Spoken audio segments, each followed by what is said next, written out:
Apa kabar kalian semuanya? Semoga dalam keadaan baik-baik saja ya.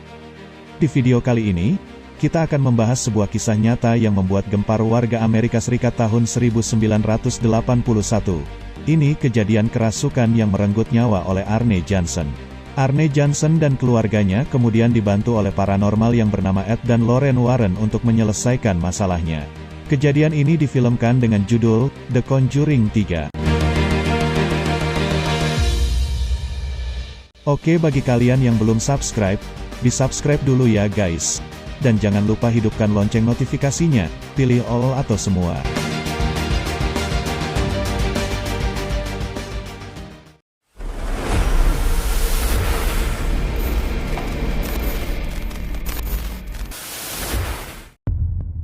Tanggal 18 Juli tahun 1981. Ed dan Lorraine Warren dipanggil untuk menangani kasus kerasukan yang dialami oleh David Glazel.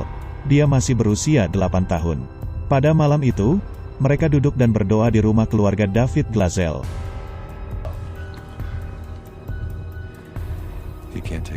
David Glazel memiliki seorang kakak yang bernama Arne Johnson. Dia sangat menyayangi adiknya tersebut. Arne mengatakan kepada David bahwa dia akan melindungi adiknya itu dari apapun yang akan terjadi.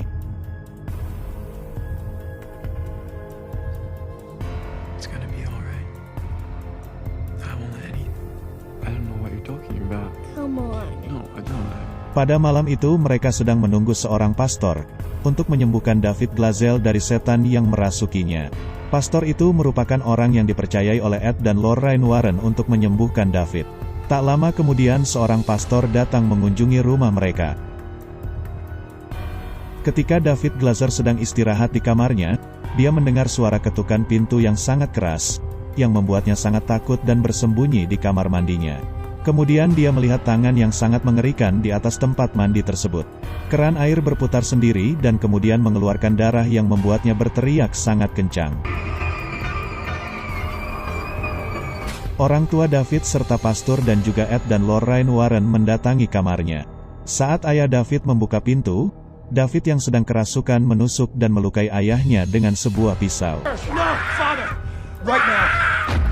Ketika Ed menggendongnya ke bawah, David terlihat mencakar-cakar tembok.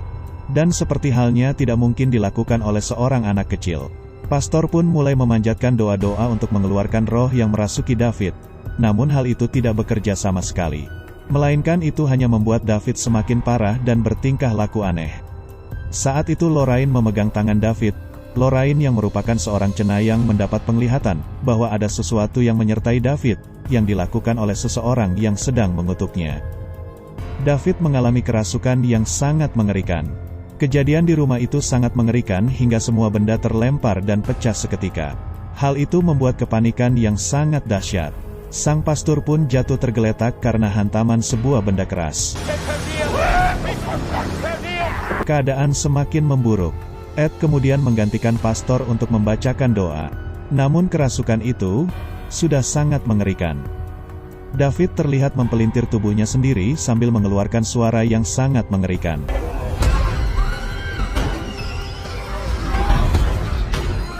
Dia kemudian menyerang Ed dan mengatakan, "Saya akan menghentikan jantungmu, Pak Tua."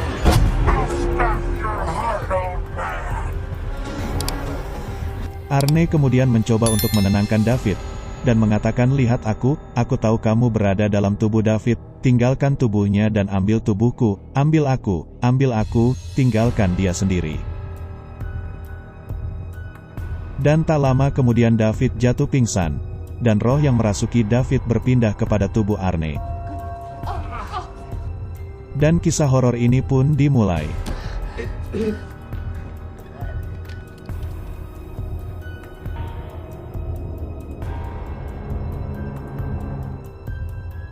Setelah kejadian itu Ed terbaring sakit. Dia dirawat karena mengalami cedera di bagian dadanya.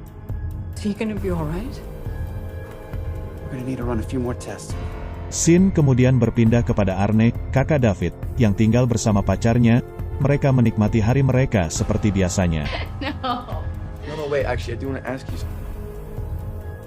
Suatu hari ketika Arne mengambil makanan dalam lemari pendinginnya, dia merasakan hawa yang aneh di dalam rumah tersebut. Dia melihat sesuatu menarik makanan yang diletakkan di atas lemari yang membuat makanan itu bertumpahan di lantai.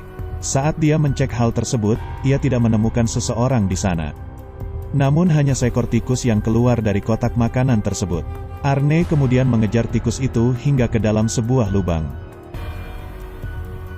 Dia melihat lubang itu dengan seksama, dan saat dia berbalik, ada sebuah sosok di belakangnya, yang membuatnya histeris dan sangat terkejut karenanya.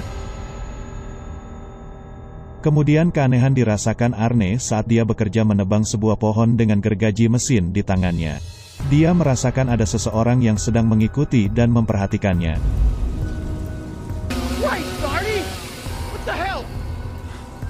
Merasa tidak sedang baik-baik saja, Arne kemudian memilih untuk pulang dan beristirahat di rumah. Saat sampai di rumah temannya yang bernama Bruno, dia mengajak Arne untuk berpesta minuman sambil mendengarkan musik.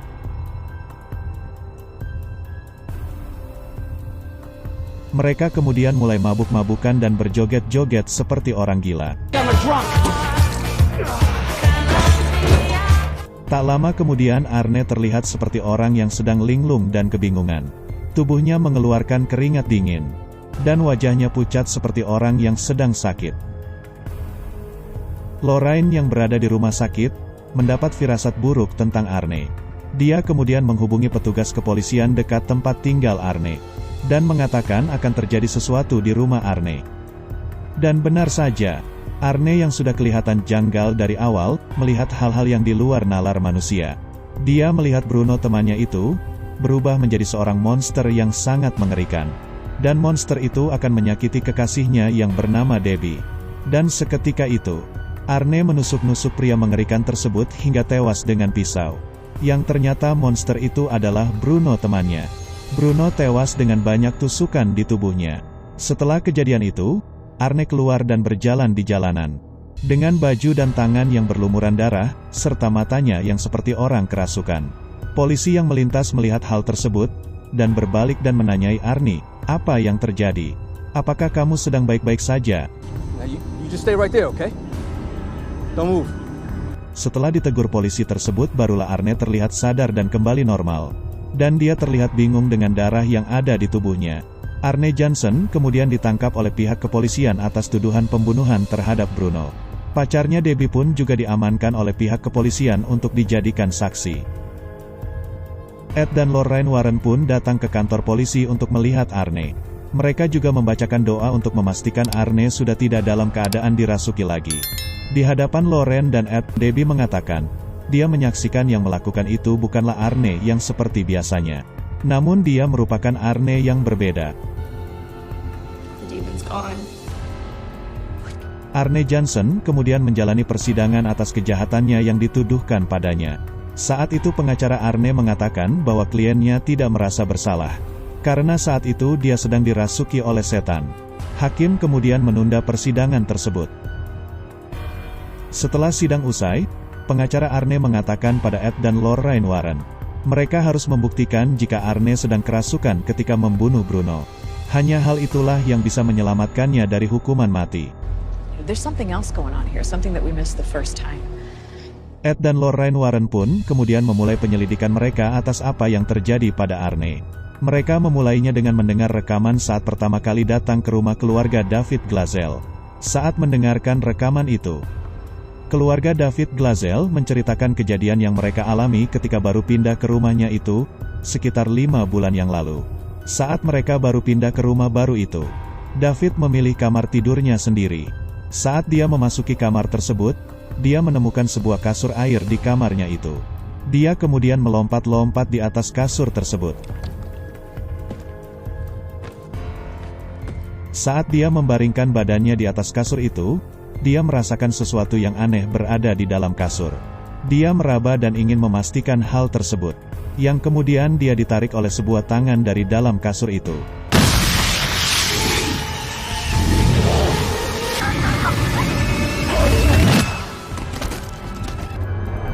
Dan itulah kejadian pertama yang dialami oleh David Glazel yang membuatnya sangat shock. Kemudian Ed menanyakan kepada Debbie di mana posisi kasur tersebut. Kemudian dia memeriksanya. Saat Ed membuka tikar yang menutupi lantai itu, dia melihat sesuatu yang janggal dan aneh. Dia mengatakan hal ini terjadi bukan karena air. Loren kemudian mengecek ruang bawah tanah di rumah tersebut. Dia memasuki ruangan itu untuk melihat apa yang berada di bawah lantai tersebut. Ketika sampai di bawah lantai itu, dia melihat sebuah benda tertutup oleh kain. Saat dia menyingkirkan kain tersebut, dia melihat sebuah benda yang aneh. Ternyata itu merupakan alat yang digunakan untuk ritual pemanggilan setan atau pemujaan iblis. Loren kemudian mendokumentasikannya dan memperlihatkan kepada Ed dan Debbie apa yang dia temukan. Dan mereka menjelaskan kepada Debbie apa kegunaan dari benda tersebut. Benda itu digunakan untuk mengutuk David, dan seseorang telah melakukan hal ini kepada keluarga mereka.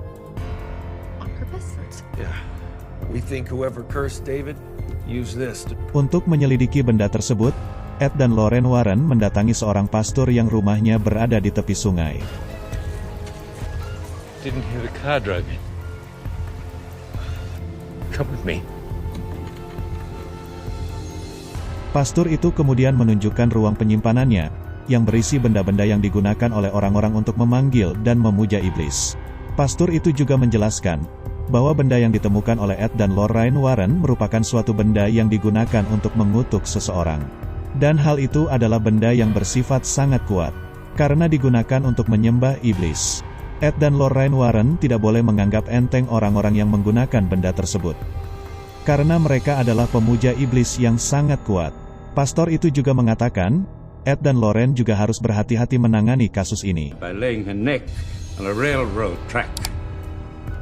We know the danger. Better than you might. Because that's what it may very well cost. Ed mendapat telepon dari gedung kepolisian setempat. Mereka mengatakan telah menemukan sesosok mayat yang bernama Kathy. Dia tewas dalam keadaan ditusuk sebanyak 22 kali. Persis seperti apa yang terjadi pada Bruno yang dilakukan oleh Arne. Kepolisian itu juga menjelaskan, bahwa mereka menemukan benda yang sama seperti yang ditemukan oleh Ed dan Lorraine di rumah keluarga David Blazel. So are we. We were actually hoping there might be something.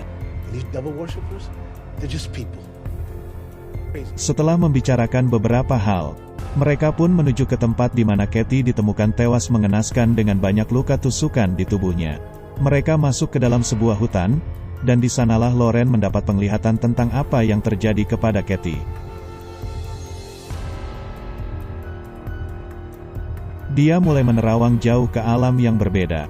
Di penglihatan itu, dia melihat dua orang gadis yang sedang bermain di tengah hutan menggunakan senter di malam hari.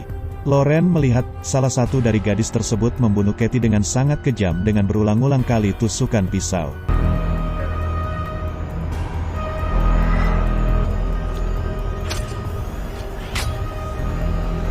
Kemudian wanita yang membunuh tersebut lari menuju sebuah tepian jurang. Dan saat ini mereka sudah mengerti bahwa Kathy dibunuh oleh seseorang yang sedang kerasukan. Sebagaimana yang dialami oleh Arne.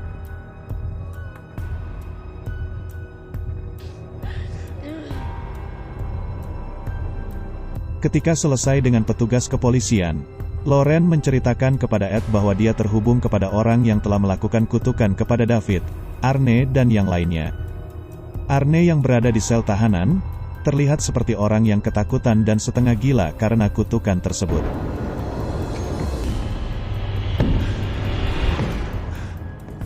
Untuk melengkapi penyelidikan atas kasus tersebut, Ed dan Lorraine kemudian mendatangi sebuah rumah duka tempat penyimpanan mayat korban pembunuhan, yang dilakukan oleh orang-orang yang kerasukan karena kutukan yang sama.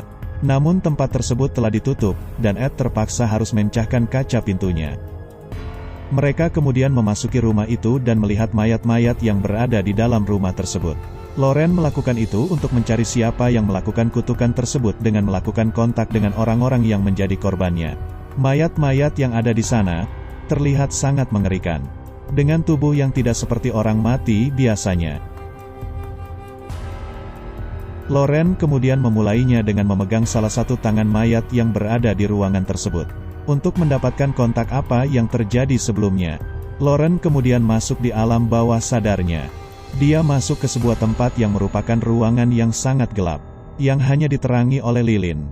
Di sana ia menemukan banyak lilin dan sebuah altar yang digunakan oleh seorang wanita untuk melakukan kutukan kepada Arne. Di sana wanita tersebut sedang melakukan ritualnya, dan akan melakukan hal tersebut untuk Arne. Can you see her? Dan tentu saja wanita itu mencapai Arne yang membuat Arne memotong nadinya sendiri. Loren kemudian mencegah hal tersebut, yang membuat wanita itu tersentak dan seketika altarnya pun berserakan. Namun Arne sudah terlanjur melukai dirinya sendiri. Wanita pemuja iblis itu kemudian mengatakan kepada Loren, "Bagaimana kau melakukannya?" Loren menjawab, "Tuhan telah menunjukkanmu kepadaku." Kemudian Loren mengatakan kepada Ed, bahwa koneksi itu berjalan dua arah. Dan hal tersebut dapat membangkitkan mayat lainnya yang berada di ruangan tersebut. Mayat itu dapat mencelakai mereka. Dan benar saja, beberapa saat kemudian bangkitlah sesosok tubuh mayat di ruangan tersebut. Dia mengincar Loren. Kemudian Ed berusaha untuk mencegah dan menarik Loren dari koneksi tersebut. Saat koneksi terputus, mayat itu pun jatuh tak berdaya terhempas ke lantai. Saat sampai di rumah, Ed kemudian jatuh pingsan. Dan saat dia sadar, dia berada di dalam kamarnya. Dia lalu berjalan keluar dan mencari Loren. Namun dia melihat wanita yang mengutuk Arne berada di dalam rumahnya.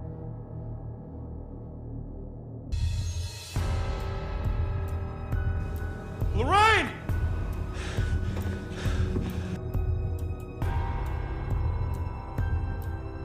Kemudian setelah wanita itu menghilang, disusul oleh monster yang bangkit ketika mereka melakukan koneksi di rumah duka sebelumnya. Ed berusaha melawan dan ingin membunuhnya. Namun ternyata, yang dilihatnya sebagai monster itu adalah istrinya Loren.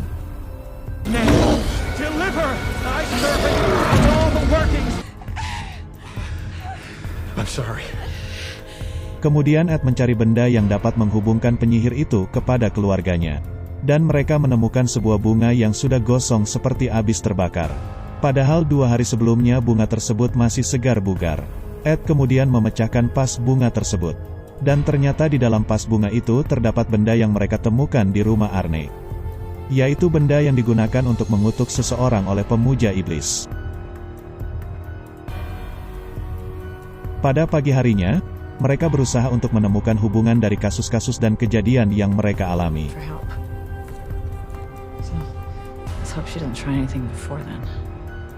Arne yang sedang dalam keadaan bahaya ditemani oleh Debbie dan juga seorang pastor untuk mencegah hal-hal yang tidak diinginkan jika terjadi. Loren kemudian mendatangi rumah pastor tempat mereka pertama kali mencari tahu benda pemujaan iblis. Sedangkan Ed dan asistennya menyelidiki hal tersebut dengan membongkar file dari keluarga David Glazel.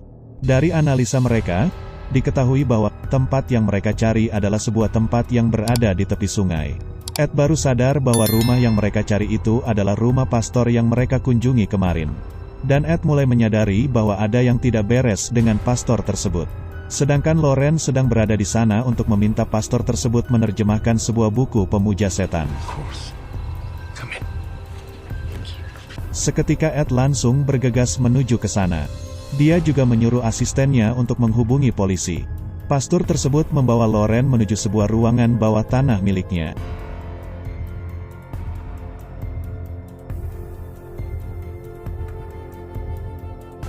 Saat di ruangan itu, pastor tersebut mengatakan bahwa yang melakukan kutukan terhadap orang-orang tersebut adalah anaknya sendiri. Namun dia tidak punya kuasa untuk menghentikannya.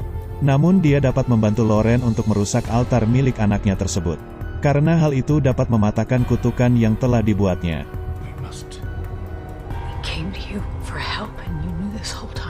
Pastor tersebut memasukkan Loren ke sebuah ruangan bawah tanah. Dan kemudian anaknya pun datang dengan wajah yang sangat dingin dan mengerikan. Anaknya pun membunuh pastor tersebut dengan menggorok lehernya di atas meja kerjanya sendiri. Loren kemudian menemukan alat yang digunakan oleh wanita tersebut untuk mengutuk orang-orang yang ditargetkannya. Dia berusaha menghancurkan altar tersebut. Namun sebelum itu berhasil, wanita pemuja iblis itu datang dan menyerang Loren.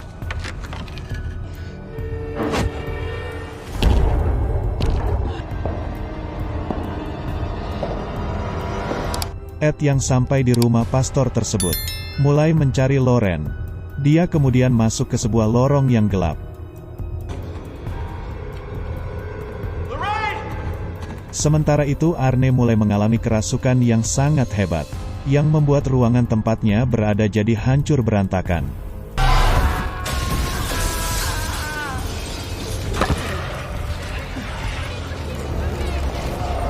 Saat Ed berjalan di lorong bawah tanah itu, dia kemudian disihir oleh wanita tersebut, yang membuat Ed ingin membunuh istrinya. Ed yang sedang tidak sadarkan diri, mulai menyerang Loren. Ed yang secara membabi buta menyerang Loren, disadarkan oleh istrinya itu dengan mengatakan tentang momen mereka di masa lalu, ketika mereka bertemu pertama kali. Dan dengan ingatan itu pun, Ed kemudian sadar. Dan dia menghancurkan altar tempat wanita itu mengutuk orang-orang.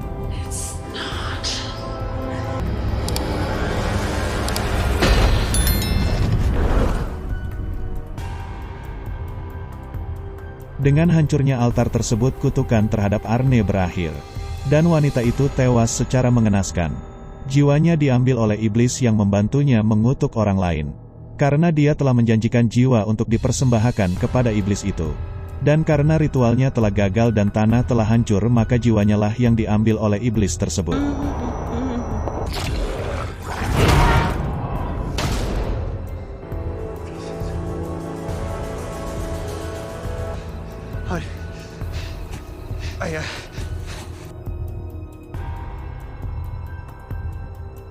Ed dan Loren Warren menambah koleksi benda mistis mereka yang telah dirasuki oleh iblis. Pada tanggal 24 November tahun 1981, Arne divonis bersalah atas kasus pembunuhan terhadap Bruno. Dia dihukum penjara selama 5 tahun. Dan dia menikahi Debbie di dalam penjara, dan mereka masih menikah sampai hari ini.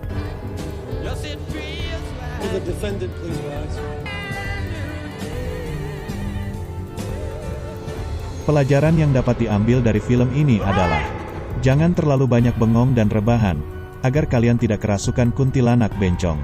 Tapi rajinlah berolahraga, agar tubuh jadi bugar dan pikiran menjadi sehat. Sekian dulu untuk video kali ini. Terima kasih dan sampai jumpa.